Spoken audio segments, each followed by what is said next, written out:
Bonjour à toutes, bonjour à tous et bienvenue pour ce nouveau webinaire consacré au private equity. Dans un environnement économique particulièrement mouvementé en ce moment, marqué essentiellement par les récentes annonces de Donald Trump, il est plus que jamais utile de revenir aux fondamentaux de cette classe d'actifs, d'en comprendre les mécaniques, les atouts structurels et la manière dont elle réagit face à ces événements économiques. Pour nous accompagner aujourd'hui, nous avons le plaisir d'accueillir Dimitri Bernard, directeur des investissements chez Altaroc. Bonjour Dimitri. Maxime, bonsoir à tous.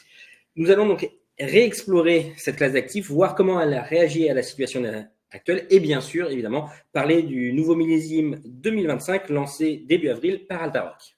Je vous rappelle que vous pouvez poser toutes les questions que vous voulez et que nous y répondrons en fin de webinaire. Pour commencer, revenons sur le fondamental. Pouvez-vous nous rappeler ce qu'est le private equity et en quoi cette classe d'actifs se distingue des autres ? Alors effectivement, donc déjà le private equity, c'est un terme anglais simplement parce que c'est un concept qui vient des États-Unis. Ça existe depuis 60 ans aux États-Unis, ça fait environ 40 ans que ça existe en Europe. Et simplement, si on le traduit en français, le private equity, c'est capital investissement et ça consiste en quoi? C'est investir dans des sociétés non cotées. Alors, il y a plusieurs possibilités parce qu'il y a plusieurs types de sociétés, plusieurs maturités. On entend souvent parler, par exemple, de venture capital, qui consiste à aller investir dans des startups, donc accompagner des jeunes créateurs d'entreprises à développer leur business. Nous, on a choisi chez Altaroc de ne pas cibler justement le venture capital, donc de ne pas investir dans des startups, parce qu'il y a beaucoup de belles histoires, mais il y a aussi beaucoup de risques, il y a aussi beaucoup d'échecs, et en général, il y en a plus. Donc, on préfère se consacrer sur des entreprises beaucoup plus matures, beaucoup plus établies, parfois même des leaders sur leur marché. Et alors, pourquoi on les accompagne? C'est simplement pour financer, accompagner des nouveaux plans de croissance, donc soit de la croissance interne, donc par exemple accompagner le développement ou l'amélioration de produits. Ça peut être améliorer l'organisation de l'entreprise, aider à les recruter, financer la R&D. Donc beaucoup d'aspects de croissance interne. Ça peut être la croissance externe. Donc quand on dit croissance externe, c'est des opérations de fusion-acquisition, une ou plusieurs, donc aller racheter un concurrent ou une entreprise complémentaire pour l'intégrer. Et ça peut être aussi simplement une expansion géographique, donc que ce soit sur le territoire national ou à l'international, donc passer d'un champion sur sa région à son pays et puis voir à d'autres pays, donc répliquer un modèle qui marche déjà bien. Donc plusieurs volets sur lesquels on peut accompagner ces entreprises, mais ce qui est important de retenir, c'est qu'on est systématiquement sur des entreprises matures. Alors, ça peut paraître un peu niche comme type d'investissement, le private equity, parce que la clientèle privée n'y est pas forcément familiarisée, n'a pas forcément investi, mais il faut savoir quand même que les institutionnels et les grands family office investissent depuis des dizaines d'années en private equity et pour des montants assez importants puisque ça représente entre 20 et 30% de leur allocation pour certains. Donc c'est non négligeable. Et pourquoi ils ont choisi d'accompagner cette classe d'actifs? C'est simplement parce que on a, c'est vrai, un historique de performance qui est en général qui a dépassé les indices boursiers, que ce soit sur 10 ans, 15 ans, 20 ans. Et alors, pourquoi maintenant la clientèle privée est très peu exposée au private equity aujourd'hui? C'est simplement parce que historiquement, les tickets d'entrée pour investir dans des fonds de private equity, donc pour pouvoir accéder à cette classe d'actifs, était très important. Donc, on parle de dizaines de millions d'euros pour pouvoir y accéder. Et justement, nous, notre raison d'être chez Altaroc, c'est de démocratiser cette classe d'actifs, c'est de mutualiser les tickets pour permettre aux clients privés de pouvoir investir, de pouvoir accompagner ces sociétés. Et peut-être pour se rendre compte du potentiel du private equity, de son univers d'investissement, il suffit de regarder par exemple une grande base de données. Donc nous, ce qu'on a fait, c'est qu'on a pris Capital IQ, qui est une grande base de données. On a fait un filtre sur les sociétés européennes, américaines qui généraient plus de 100 millions d'euros ou de dollars de chiffre d'affaires, et on se rend compte que 94% d'entre elles ne sont pas cotées en bourse. Donc autrement dit, quand vous investissez dans la bourse, vous n'avez accès qu'à 6% des opportunités sur ces grosses entreprises. Ça ne veut pas dire pour autant que le private equity nous permet d'investir dans toutes ces entreprises, parce qu'elles ne sont pas toutes détenues par un fonds de private equity. Mais quand on regarde quand même les tendances aux États-Unis, aujourd'hui, il y a 2 fois plus d'entreprises accompagnées par des fonds de private equity que de sociétés cotées en bourse, alors qu'il y a 10 ans, il y en avait autant, et il y a 20 ans, il n'y avait quasiment pas de sociétés qui étaient accompagnées par des fonds de private equity.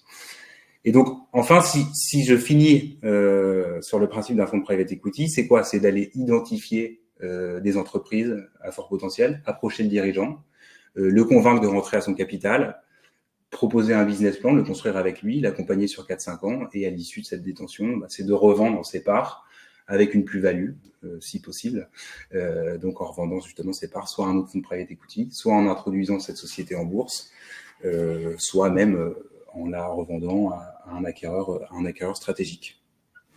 Merci pour cette explication sur ce qu'est le private equity ou le capital investissement donc en français. Maintenant, revenons un peu sur le contexte macroéconomique qui est très mouvementé en ce moment, et particulièrement suite aux annonces de Trump. Quel est l'impact sur cette classe d'actifs de ces annonces? Alors, de façon très honnête, on est encore un peu dans le brouillard avec les différentes annonces de Trump, simplement parce que Trump est au pouvoir depuis très peu de temps, que tout change un peu tous les jours. Mais en tout cas, ce qu'on peut retenir pour le private equity, c'est que quand on regarde en fait les portefeuilles de private equity aujourd'hui, donc en général, ils sont plutôt concentrés sur certains secteurs, donc qui sont plutôt la technologie, la santé, les services, et finalement très peu au secteur de l'industrie ou aux biens de consommation qui sont finalement les plus impactés. Alors, les fonds de private equity, ça fait une dizaine d'années qu'ils ont commencé à se désinvestir de ces secteurs, simplement parce que ce sont des secteurs qui sont plus intenses en capitaux, qui ont été plus volatiles et du coup moins performants, et ce qui explique pourquoi les fonds de private equity ont un peu abandonné ces secteurs qui sont aujourd'hui les plus exposés. Merci. Mais le PE semble du coup, ou private equity, semble du coup moins exposé au marché coté, d'après ce que vous venez de dire, par rapport aux tensions macroéconomiques. Mais le risque du private equity, c'est plutôt un ralentissement global de l'économie, ce qui semble pendre au nez si Trump continue, en tout cas, son programme. Est-ce qu'il sera du coup impacté ou pas? Alors effectivement, un ralentissement économique global ou une crise de confiance impacte du coup l'économie, et par effet de contagion, le private equity comme les marchés cotés sera impacté. Il y a aussi par exemple les conditions de crédit qui peuvent être impactées, qui pourraient impacter le private equity. Mais néanmoins, ce qu'il faut rappeler, c'est que la différence majeure quand même entre le private equity et les sociétés cotées, c'est ce qu'on disait tout à l'heure, c'est qu'il y a un véritable rôle d'accompagnement, un rôle très actif du fonds de private equity. Donc, on est plutôt, dans la mesure du possible, dans une histoire de microéconomie. Et le private equity a aussi un caractère qui est très spécifique, c'est son illiquidité. Donc, je rappelle, mais il y a quand même 3 phases dans un fonds de private equity. On a une phase d'investissement, donc qui consiste à aller préparer les portefeuilles, à aller investir dans des sociétés. Donc, ça prend environ 4 à 5 ans pour justement identifier ces sociétés, convaincre les dirigeants à aller investir chez eux. Il y a cette phase de création de valeur de 4 à 5 ans, cette phase de sortie. Et donc, finalement, quand on investit dans un fonds de private equity, on accompagne à peu près un cycle de 10 ans dans lequel il y a un lissage structurel à la fois des points d'entrée, donc par ce mécanisme d'investissement qui dure 4 à 5 ans, et par cette phase de désinvestissement qui dure 5 à 6 ans. Donc, en fait, c'est vraiment intrinsèque. Donc, l'investisseur qui investit dans un fonds de private equity va bénéficier de ce lissage. Le lissage, c'est une stratégie qui marche aussi dans d'autres classes d'actifs, par exemple dans la bourse. Seulement, quand on investit en bourse, c'est beaucoup plus difficile de tenir cette discipline parce qu'on a des comportements humains qui font que parfois, on a du mal à se tenir à la stratégie qu'on avait fixée. Et concrètement, en période d'instabilité, en période de crise, c'est parfois là justement où on a les meilleures opportunités. Il vaut mieux évidemment investir dans un cycle plutôt bas avec l'espoir de revendre dans un cycle plus tôt que l'inverse. Et là, on pense vraiment qu'il y a un bon moment pour aller investir en private equity, parce que l'incertitude fait qu'il y a peut-être moins de compétition sur certaines opportunités, donc il y a des opportunités à l'achat. Et encore une fois, on a ce lissage sur 5 ans, donc ce qui fait que si c'est pas la meilleure année sur les années à venir, eh ben on bénéficiera des prochaines. Du coup, quel serait l'impact sur les millésimes que vous avez déjà commercialisés chez Altaroc? Alors, les fonds Altaroc, donc les fonds millésimés, qu'on appelle effectivement millésimes, c'est un fonds par an avec un objectif de construire un portefeuille de 150 sociétés. Donc, c'est des portefeuilles qui sont très diversifiés, qui sont encore une fois pas investis en un bloc dès le premier jour, parce qu'on n'est pas sur les marchés cotés. Et donc, on est diversifié en nombre de sociétés, on est diversifié aussi sur des secteurs. Donc, on est sur les secteurs que j'évoquais tout à l'heure, sur la technologie, principalement les logiciels, sur les services, sur la santé, sur la consommation digitale. Donc, d'un point de vue sectoriel, pas d'impact sur notre portefeuille existant. Et enfin, encore une fois, une caractéristique essentielle, c'est que nos portefeuilles, l'entièreté de nos millésimes, donc les 4 que nous avons lancés par le passé, sont encore en phase d'investissement, ce qui offre des opportunités à l'achat. Donc pas d'impact, ce qu'il faut retenir, c'est qu'il n'y a pas d'impact matériel pour l'instant, et on a encore des opportunités à l'achat pour finir la composition de ces millésimes. Maintenant, parlons du millésime donc, que vous venez de lancer début avril, c'est bien ça? C'est bien ça. Peux-tu nous expliquer du coup quel est ce millésime, qu'est-ce que ce nouveau fonds? Alors, du coup, chaque année, comme je le disais tout à l'heure, un millésime Altaroc, c'est exactement la même chose. L'idée, c'est de proposer un portefeuille clé en main pour se bâtir une allocation en private equity autour de thématiques sectorielles, donc la technologie, principalement les logiciels, la santé, les services, la consommation. Donc, on va cibler ces 4 secteurs. On va cibler une exposition qui est à peu près équilibrée entre les États-Unis et l'Europe. On va constituer un portefeuille diversifié de 150 sociétés. C'est la même chose chaque année. Et en fait, nous, ce qu'on fait chez Altaroc, c'est qu'on est un sélectionneur de fonds. Donc, chaque année, pour le client privé, on lui propose une sélection de ce qu'on considère comme les 6 à 7 meilleurs fonds en levée l'année donnée. Donc, concrètement, pour illustrer le paysage du private equity, on a 5000 fonds à peu près qui se lancent dans le monde, donc toutes stratégies confondues, donc que ce soit des fonds spécialisés sur les startups, donc le venture capital qu'on fait pas, les fonds de LBO, les fonds de grosse, donc du coup qui correspondent à notre de grosse equity, donc de croissance, qui correspondent à notre spectre d'investissement, des fonds de retournement qui ne correspondent pas à notre notre spectre. Mais en tout cas, il y a 5000 fonds qui se lèvent par an. Et nous, on a appliqué une méthodologie qui est très claire, qui est articulée autour de critères quantitatifs, qualitatifs. Donc quantitatif, on n'accompagne que des sociétés de gestion, donc c'est-à-dire en fait les sociétés qui sont à l'heure, enfin, qui gèrent ces fonds, qui existent depuis au moins 20 ans. Ça nous permet d'avoir une bonne visibilité sur la composition de l'équipe, sur les successions, est-ce qu'il y a déjà eu des successions. Ça repose pas sur un nombre très limité de partenaires, et ça nous permet surtout d'avoir une bonne visibilité en fait sur la performance passée de ces fonds. Donc 20 ans de track record, 20 ans d'historique de performance, et on va aller chercher ce qu'on appelle le premier quartile. Donc c'est le premier quartile, c'est simplement les 25% les plus performants en fait sur l'échantillon total. Donc sur toute cette période. Et en fait, ça, on a des critères quantitatifs et on a des critères aussi qualitatifs qui sont justement aller chercher des fonds sectoriels très spécialisés, aller chercher des fonds qui ont une politique ESG puisque nos fonds sont article 8, aller chercher les bons partenaires, donc aller vérifier que, on va dire que les équipes d'investissement qui ont fait les succès de la firme sont encore là aujourd'hui, sont encore fidélisées. Donc, on coche un certain nombre de critères, en fait, pour nous assurer de sélectionner de ce qu'on considère comme les meilleurs fonds de private equity. Donc, en fait, on passe de 5000 fonds à 6-7 fonds.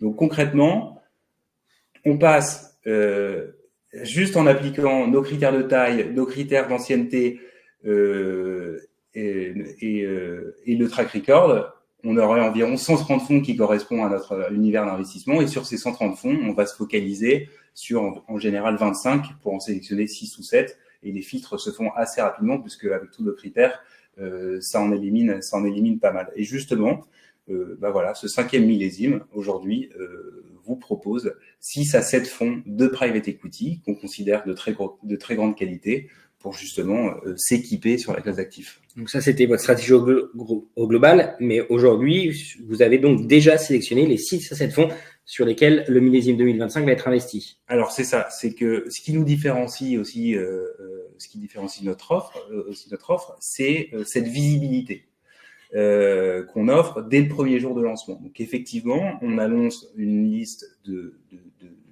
7 fonds gérés par 6 gérants de private equity, donc c'est vraiment 6 maisons de private equity. dont 2 ont déjà commencé à investir. Donc avant même que le client investisse chez nous, on a déjà 2 fonds qui ont investi. C'est le fonds d'Insight, donc Insight Partners, qui est on va dire un acteur emblématique de l'investissement dans le logiciel aux États-Unis. Ils font que ça depuis 30 ans. Donc quand on parlait de spécialisation et d'histoire de la firme, là on coche vraiment 2 critères qui sont très importants. Et on a aussi le deuxième acteur qui est HG. Donc HG, c'est cette fois-ci toujours un acteur des logiciels, mais en Europe, et qui est sur des entreprises donc mid à large cap, donc qui lui aussi a commencé à investir. Donc ces 2 acteurs, ce qu'il faut retenir, c'est que ont commencé à investir 15 à 20% de leur taille. D'accord. Et qu'en est-il des autres fonds que vous avez sélectionnés? Alors, du coup, pour compléter cette liste, on a effectivement 2 autres fonds européens qui sont Nordic Capital, donc ce qui offre une exposition géographique aux pays nordiques, à la Scandinavie. C'est, comme son nom l'indique, un peu le leader emblématique sur cette région. On a aussi un fonds qui s'appelle Inflection, donc Inflection qui est un fonds britannique, mais qui va investir dans toute l'Europe, qui investit dans nos 4 secteurs de prédilection chez Altaroc, avec un focus beaucoup plus marqué sur les services B2B. Et pour l'exposition américaine, donc 2 autres acteurs, qui sont New Mountain et Great Hill. Donc, encore une fois, ces 2-là sont sur nos 4 secteurs avec des angles qui les différencient et un historique de performance qui se situe justement, comme je disais, dans le premier quartier. Donc, ce qu'il faut retenir, c'est quand même dans cette sélection de 6 maisons de private equity, c'est que ce sont toutes des sociétés de gestion qui ont été créées entre 1990 et 2000. Donc, on a une visibilité vraiment sur le savoir-faire, sur le track record de ces maisons sur 25 à 30 ans. Donc, on a une visibilité exceptionnelle et on a justement cherché à cocher toutes les cases, donc tous nos critères de sélection qui nous font penser qu'en fait, cette performance passée peut se répéter dans le futur. Merci. Quel message vous semble important de faire passer aux investisseurs aujourd'hui? Alors, se construire une allocation en private equity, c'est quelque chose d'assez complexe. Comme je le disais tout à l'heure, si vous essayez de le faire vous-même, c'est des tickets déjà qui sont extrêmement élevés. Je pense que ce qui est important, c'est de se faire accompagner, c'est de le faire avec discipline et c'est de le faire avec des critères de sélection qui sont bien établis. Ça nécessite d'avoir une vision long terme. Donc, c'est ce qu'on propose aujourd'hui chez Altaroc. Donc, c'est un produit clé en main et surtout diversifié et avec une grande qualité. Donc, chez Altaroc, on souhaite vraiment mettre l'accent sur cette discipline d'investissement. Donc, si bien à travers nos portefeuilles qu'aussi la stratégie d'investissement. Nous, ce qu'on recommande pour les clients qui peuvent se le permettre, c'est d'investir chaque année dans un nouveau millésime de private equity. Parce qu'en fait, on a un lissage naturel de points d'entrée, de points de sortie au sein d'un fonds de private equity, mais on a un lissage encore plus diversifié, en fait, si on le fait chaque année avec un nouveau millésime, et ça permet surtout de maintenir une exposition long terme, parce que quand on fait un fonds, on a une exposition pour 10 ans. Donc, il faut préparer l'avenir, et quand on veut se bâtir un patrimoine de private equity, c'est cette discipline d'investissement chaque année. Merci pour tous ces éclairages riches et précis. Maintenant, passons aux différentes questions de nos auditeurs. Merci. Alors, la baisse des marchés rend plus compliqué actuellement la cession des actifs à de bonnes conditions. Comment gérez-vous cette situation pour les fonds déjà commercialisés qui doivent commencer à être désinvestis? Alors, Altaroc, on s'est lancé fin 2021. Donc, effectivement, on a lancé 4 millésimes, 21, 22, 23, 24. Et là, on est en train de lancer notre millésime 2025.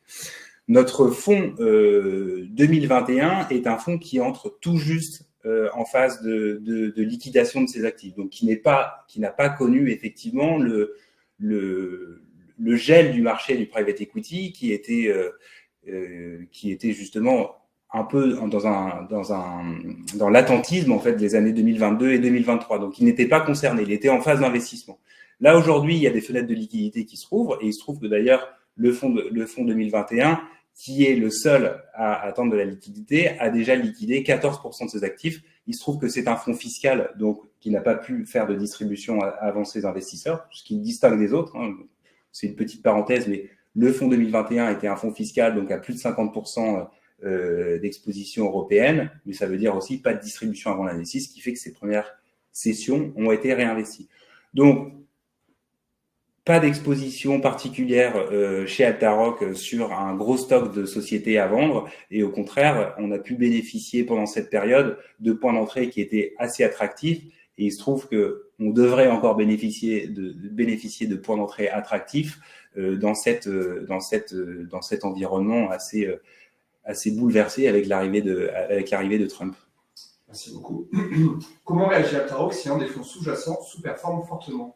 Alors, si un fonds sous-jacent sous-performe fortement, déjà, ce qui est important de rappeler, c'est cette diversification qui est vraiment caractéristique des produits Altaroc.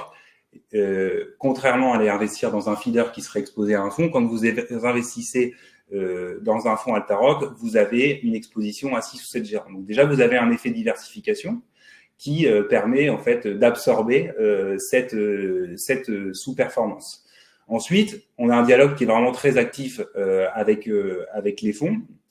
Donc simplement, un fonds qui serait amené à sous-performer, eh ben c'est un fonds qu'on n'accompagnerait pas par le futur, simplement parce que en lançant un fonds chaque année, on a mécaniquement en fait des fonds successeurs qui vont se retrouver dans notre fonds successeur. C'est peut-être un peu complexe à comprendre, mais finalement, vous avez les gérants de private equity qui lancent un fonds tous les 3-4 ans et nous, on lance un fonds chaque année. Donc, ce qui fait que chaque année, on ne propose pas les mêmes gérants, mais on a forcément des rotations qui reviennent au fur et à mesure de notre portefeuille. Donc, un fonds qui sous-performe, c'est un fonds qui ne serait pas retenu. En revanche, on a quand même un dialogue actif avec eux pour s'assurer de la cohérence de la stratégie. Et c'est là aussi où c'est important, quand vous faites du private equity, d'aller accompagner des sociétés de gestion qui font ça depuis très longtemps avec des stratégies qui sont très claires. Et heureusement, jusqu'à présent, on n'a pas eu de situation problématique avec un gérant de notre portefeuille. Mais c'est ça. Si un gérant sous-performe, il ne serait pas retenu dans le futur. Merci beaucoup. Alors, Altaroc propose d'entrer sur 5 ans en investissant un minimum 20 000 € par an. Que se passe-t-il si j'investis 3 fois 20 000 € sur 3 ans, donc 60 000 €, puis je ne peux plus? Que deviennent mes 60 000 € déjà investis? C'est pas vrai. Alors, effectivement, donc peut-être il est quand même bon de rappeler le fonctionnement d'un millésime Altaroc. Donc, on s'est calqué vraiment sur le fonctionnement du private equity. Quand on engage 100 000 € dans un fonds dans un fonds Altaroc, les capitaux sont appelés en 5 ans, donc à hauteur de 20 000 € par an. Donc là, la question est de se dire, au bout de 3 ans, on a un portefeuille qui est encore en constitution, donc il n'est même pas en phase de cession, donc on n'a pas de liquidité au bout de 3 ans, et on doit encore faire face à des appels de fonds futurs.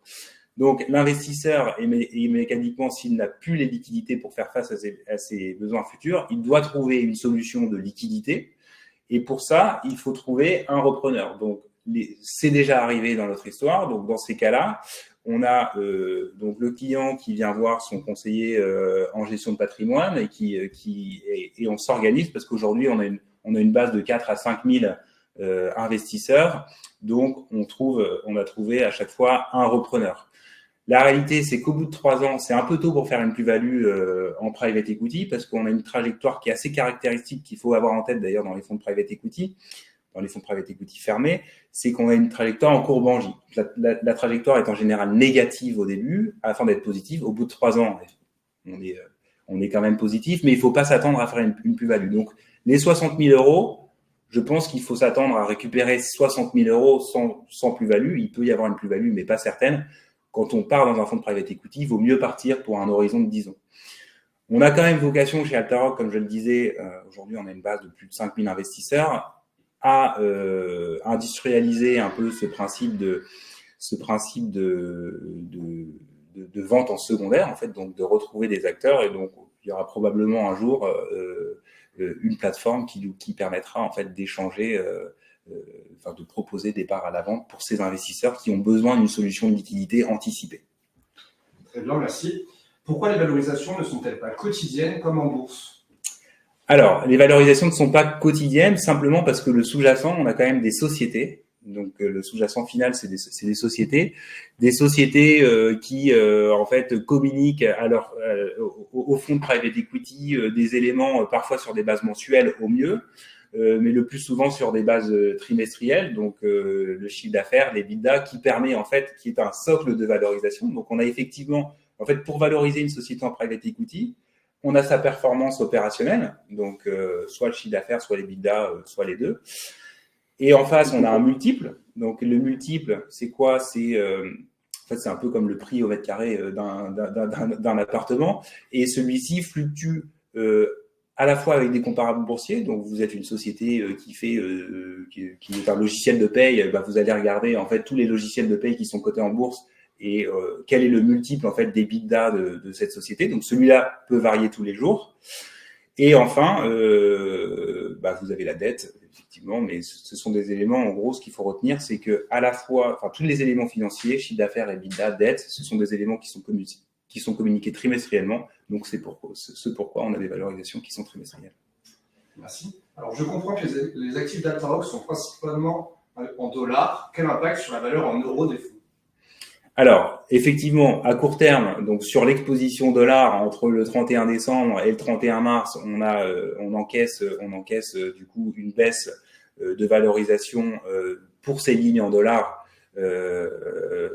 purs, mais il se trouve quand même que, encore une fois, c'est là où le lissage des fonds de private equity est assez bénéfique, puisqu'en faisant l'exercice d'impact sur les valorisations sur tous nos millésimes en cours, que ce soit du coup en tout cas les millésimes matures, donc le 21, le 22, le 23, qui ont respectivement 3 à 4, qui ont 2, 3, 4 ans d'âge, pardon, donc sur lesquels on peut voir le résultat, et ben l'impact est assez limité, puisque sur l'ensemble de l'allocation, le fonds le plus impacté a un impact de 0,02x, enfin on parle en multiple, donc de moins de 2% en fait sur l'allocation globale.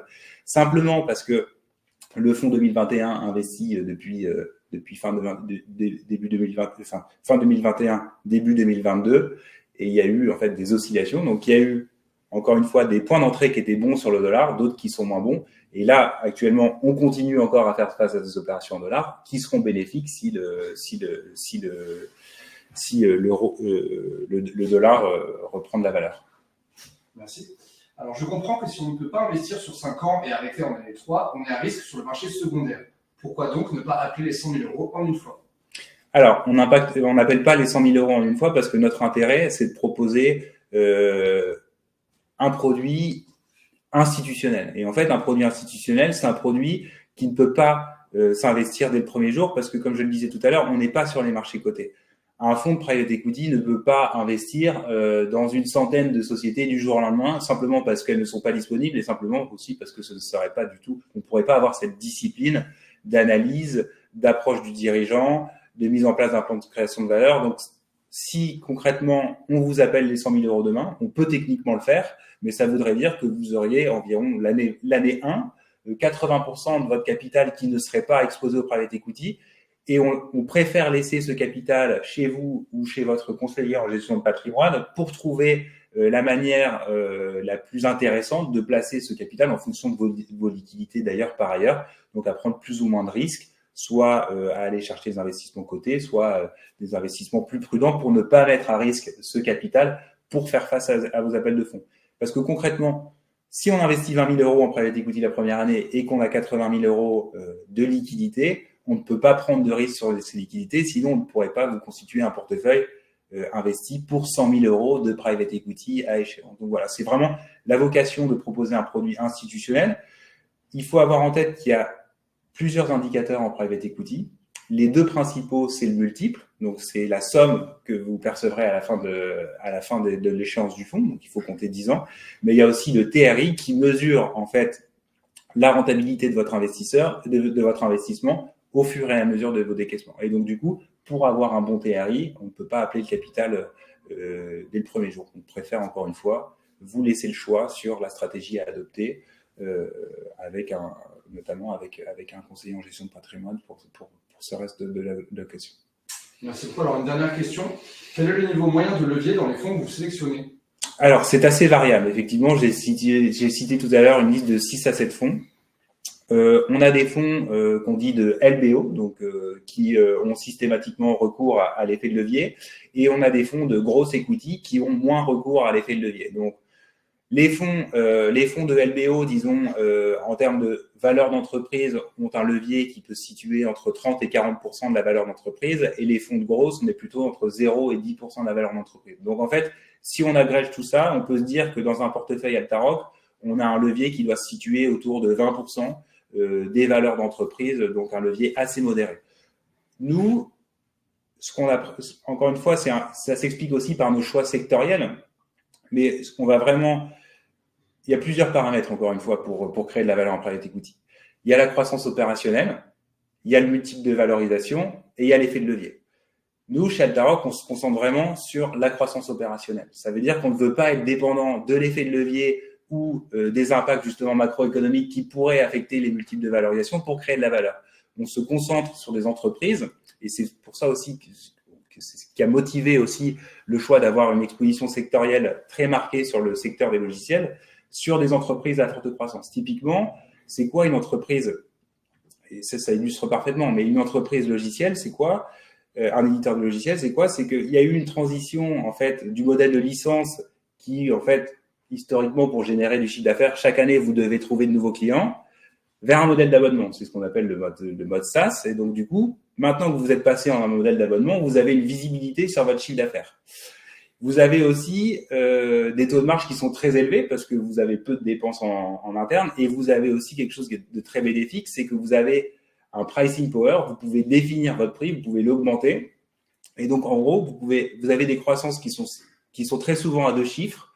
Vous avez une visibilité parfaite sur votre chiffre d'affaires futur. Vous avez des taux de marge qui sont élevés. Et c'est ça qui crée de la valeur beaucoup plus que le multiple de valorisation ou que l'effet de levier. J'espère avoir répondu à la question. Merci beaucoup, Maxime, je te laisse conclure.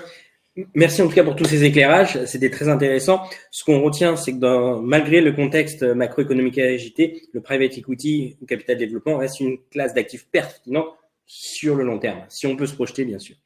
Notamment grâce à sa résilience, sa diversification et son approche disciplinée dans le temps. Merci en tout cas Dimitri pour cet accompagnement. Pour toute information supplémentaire, je vous invite à contacter votre conseiller Alta Profit. Je vous rappelle que le replay de ce webinaire sera disponible dès demain. Merci à tous pour votre participation et vos questions et je vous dis à très bientôt pour un prochain webinaire.